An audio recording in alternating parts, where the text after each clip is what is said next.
Hello class, this is Joe Johnson, our assignment 7 part 2 for ED560, mindful leadership.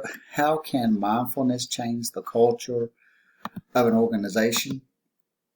For me, I think that, obviously that's a huge emphasis and something that can definitely change the culture of an organization. We're going to talk about 5 things, that we can implement in our, really our daily, our weekly, monthly, annual routine, if you will. For me, just performing and teaching first. Meditation definitely has helped me.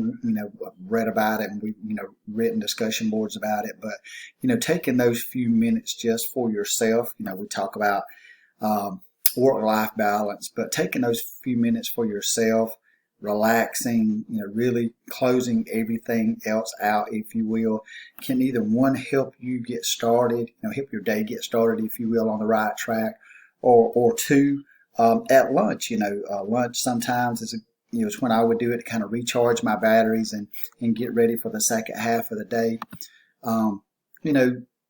Number 2, taking a purposeful pause, again, as we are going into, for myself, I guess for an example, myself, before going into a meeting or maybe any stressful situation, or if you're in a meeting that may be stressful, instead of reacting, just take a pause before you answer, before you give feedback. And again, do it in that, with your staff and with your division, again, because not everybody has the best of days every day, so taking that purposeful pause, just to think before you react, I think that's key.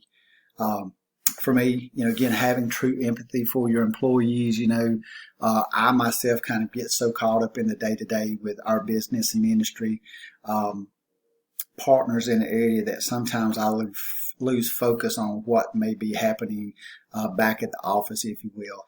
I'm very fortunate and extremely lucky to have a fantastic staff that I work with.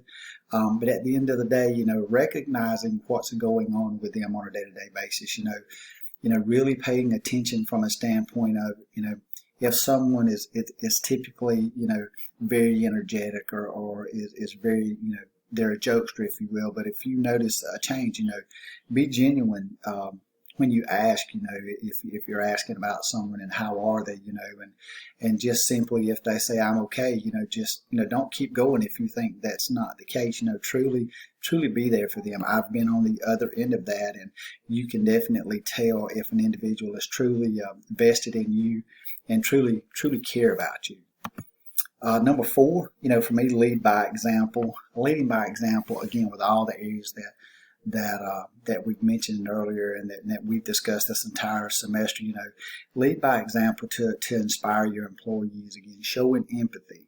And kind of go back to the daily grind, but showing up on time, doing what you're supposed to do, meet deadlines. Pulling your weight, so to speak. So just again, being there, leading by that positive example. And lastly, for me, being a true leader, not just a doer.